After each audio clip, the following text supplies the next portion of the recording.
we're recording this for the bajillionth time for a friend of mine. I'm a shark.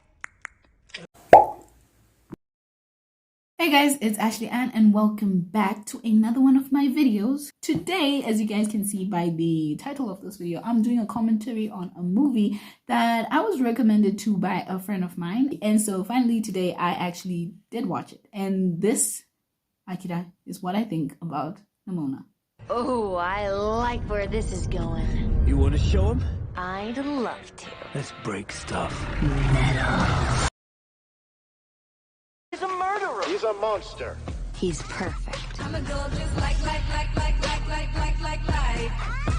a girl just like. I got into it without much expectation, okay? The animation style was not my personal favorite. The animation style actually worked perfectly fine with the concept of the movie. They did a very good job in introducing the movie, the plot and everything, because like within the first 3 minutes, I got interested and hooked on what it was all about. And I was like, okay, fine, let me hear you out, dog. Like, what kind of story are we diving into? But then this scratch, 5 minutes into the movie, I think it's like a 1 minute or 1 minute 30 seconds at max, little introduction to our main male protagonist. And we find out that he's a little bit fruity.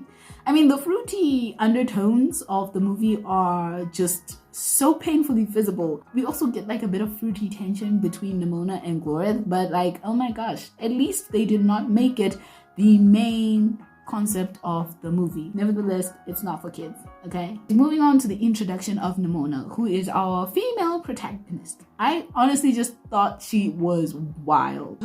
Did they let you keep the old one? She's got a couple of loose screws up in her head. With how unhinged she is, she made quite an interesting female protagonist. Out of all the characters, even though she is like a bit on the wild side, I would say that she's my favorite because she was the most genuine character throughout the entire movie. I mean, the main protagonist is very calm and, you know, very passive. But then the main female protagonist is the complete opposite. And I think that's what really made them work.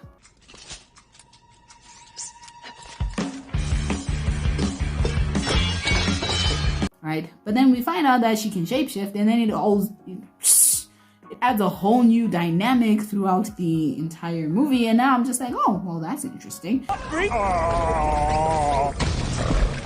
This is the part where you run. We all knew the villain before half the movie was up. The villain just kind of always had hints pointing towards her. Like it was quite obvious. It was obvious. And then we've got our boy Todd.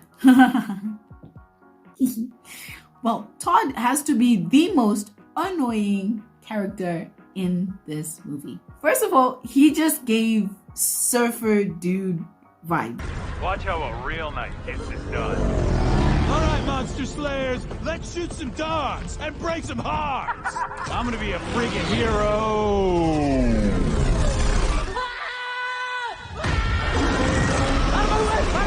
I think his self-introduction would include him mentioning that he's got a best friend called Chad. His speech just includes an ungodly amount of the use of the word bro. Bro.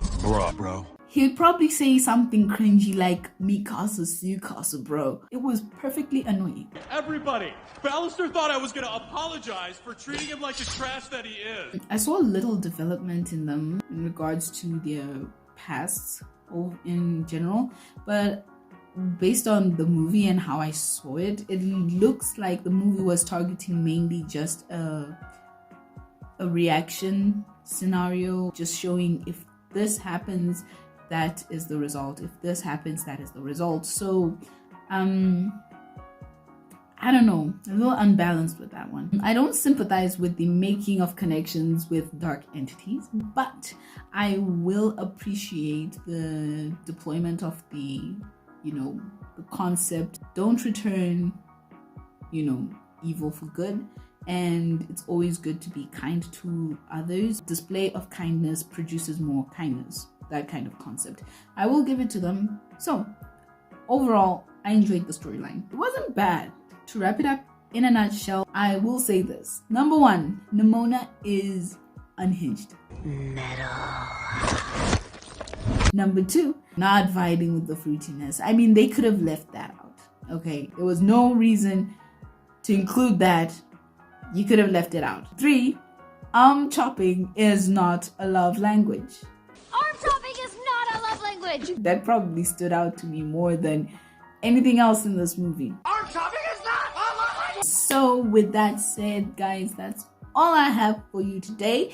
Let me know in the comments if you guys have watched Nimona and what you guys think about it. Also, like this video and share it with a friend. And subscribe to the channel if you haven't already. And turn on the notifications so that you never miss a video. And I will see you guys in my next video. Bye.